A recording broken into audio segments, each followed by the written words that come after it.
নমস্কার। ভারত তার গুরুত্বপূর্ণ খনিজ অনুসন্ধান একটি উল্লেখযোগ্য অগ্রগতি করেছে। 2025 সালে জুলাই মাসের শেষে সংসদে আনুষ্ঠানিকভাবে নিশ্চিত করা হয়েছে যে মধ্যপ্রদেশে সিংরৌলি কয়লা খাতে বিরল ভূমি উৎপাদন রেয়ার আর্থ এলিমেন্টসের সম্ভাব্য মজুদ পাওয়া গেছে। এই রেয়ার আর্থ এলিমেন্ট মজুদ কেবল কয়লা নয়, কয়লার বাইরে ভূতাত্ত্বিক নমুনাতেও পাওয়া গেছে। বিশ্লেষণে দেখা গেছে কয়লার নমুনা আনুমানিক 250 পার্টস পার মিলিয়ন পিপিএম এবং কয়লার বহির্ভূত স্তরে 400 পিপিএম পর্যন্ত উপাদান সমৃদ্ধ। এই আবিষ্কার ভারতকে আধুনিক প্রযুক্তি যেমন এনভায়রনমেন্টাল সাস্টেনেবিলিটি ব্যবস্থা, বৈদ্যুতিক যানবাহন, উন্নত ইলেকট্রনিক্স এবং প্রতিরক্ষা সামগ্রীর জন্য অপরিহার্য স্ক্যাডিয়াম ও ইট্রিয়ামের মতো কৌশলগত গুরুত্বপূর্ণ উৎপাদনের অভ্যন্তরীণ সরবরাহ সুনিশ্চিত করতে সাহায্য করবে। দেশের বৃহত্তর কয়লা উৎপাদক সংস্থা কোল ইন্ডিয়া লিমিটেডের বিরল উৎপাদনগুলি কয়লা খনিজ বর্জ্য ও পার্শ্ববর্তী ভূতাত্ত্বিক গঠন থেকে আহরণ করার জন্য গবেষণা ও উন্নয়ন কার্যক্রমে ত্বরান্বিত করেছে। যদিও বিরল ভূমি উৎপাদন আহরণের প্রযুক্তিগত চ্যালেঞ্জ অনেক, বিশেষ করে নিম্ন গ্রেড বা জটিল সম্পদের ক্ষেত্রে ভারতের অগ্রাধিকার হল নিজস্ব প্রযুক্তি উন্নয়ন। সরকার শীর্ষস্থানীয় গবেষণা প্রতিষ্ঠানের সঙ্গে সহযোগিতার উদ্ভাবন, খরচ কৌশলতা এবং পরিবেশগত স্থায়িত্বের উপর গুরুত্ব দিয়ে কর্মসূচি চালাচ্ছে। এটি বিশেষভাবে গুরুত্বপূর্ণ কারণ বৈশ্বিক সরবরাহ শৃঙ্খলা দুর্বলতা এবং ভারতের প্রধান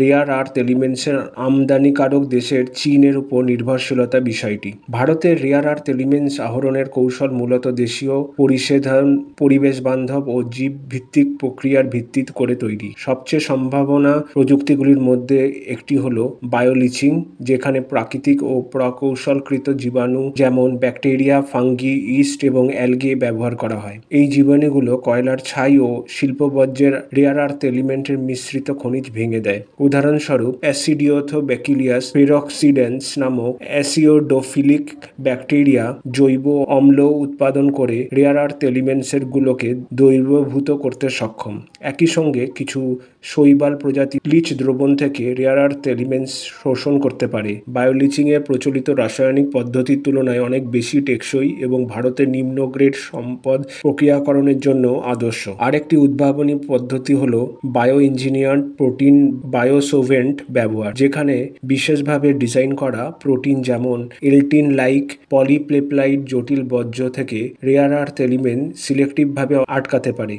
তাপমাত্রা সংবেদনশীল ও প্রোটিনগুলো কঠোর রাসায়নিক ছাড়াই উচ্চ বিশুদ্ধতার বিরল উৎপাদন আহরণ এবং পুনঃব্যবহার সম্ভব হয়। এই পদ্ধতি ভারতের শিল্পায়ন ও রাসায়নিক ব্যবহারের হ্রাস লক্ষ্যের সঙ্গে সংহতিপূর্ণ। একটি তুলনামূলক পরীক্ষায় পর্যায়ে তবে সম্ভাবনার পদ্ধতি হলো হাইপার অ্যাকিউমুলেশন এবং এগ্রো মাইনিং, যেখানে উদ্ভিদ প্রজাতির মাটির রেয়ার আর্থ এলিমেন্ট সরাসরি শোষণ করে। এই উদ্ভিদগুলো হারভেস্টেড হয়ে পরিবেশ বান্ধব প্রক্রিয়ার যেমন গন্ধক অ্যাসিড সহায়তা ইথানল বিভাজনের মাধ্যমে পুনরুদ্ধার করা যায়। যদিও গবেষণা বা পাইলট পর্যায়ে এগ্রোনমিক্সে ভারতের খনিজ সরবরাহের কিছু পরিবেশগতভাবে সংবেদনশীল অঞ্চলে প্রয়োগের সম্ভাবনা রয়েছে। ভারতের নিজস্ব রেয়ার আর্থ এলিমেন্টস আহরণের ব্যবস্থায় জৈবীয় খনিজ প্রি-ট্রিটমেন্ট প্রয়োগের কথাও ভাবা হচ্ছে। স্থানীয় ব্যাকটেরিয়া সংস্কৃতি ব্যবহার করে খনিজের পৃষ্ঠে রাসায়নিক গঠন পরিবর্তন করা হয়, যা অ্যাসিড লিঞ্চিংয়ের কার্যকারিতা বাড়ায়। সাধারণত মিশ্রিত থিওব্যাকটেরিয়া সম্প্রদায় ব্যবহার করে এই পদ্ধতি পুনরুদ্ধারের হার বৃদ্ধি পায় এবং অ্যাসিড ব্যবহার কমে, ফলে পরিবেশগত প্রভাবও হ্রাস পায়। ভারতের বিদ্যুৎ কেন্দ্রগুলোর থেকে ব্যাপক পরিমাণে কয়লা ছাই উৎপন্ন হয়, যার পুনর্ব্যবহার এখন জাতীয় অগ্রাধিকার। বায়োসোভেশন, বায়োলিচিং এবং রাসায়নিক উত্তোলন পদ্ধতি একত্রিত করে রেয়ার আর্থ এলিমেন্টস পুনরুদ্ধার করা হচ্ছে। এর ফলে মূল্যবান উপাদান আহরণ ছাড়াও বর্জ্যকে সম্পদ রূপান্তর করে বৃত্তাকার অর্থনীতি উন্নয়নে সম্ভব হচ্ছে। সাথে সাথে হাইড্রোমেটালার্জিক্যাল এবং পাইরোমেটালার্জিক্যাল ঐতিহ্যবাহী পদ্ধতিগুলো ভারতের সম্পদের ধরন অনুসারে পুনর্বিনির্মাণ করা হচ্ছে। খরচ কৌশলতা, বর্জ্য হ্রাস এবং স্থানীয় কয়লা ছাই খনিজের উপযোগীদের উপর জোর দিয়ে R&D কার্যক্রম চলছে। ভারতের বিরল ভূমি উৎপাদন আহরণ কৌশলগত ক্রমবর্ধমানভাবে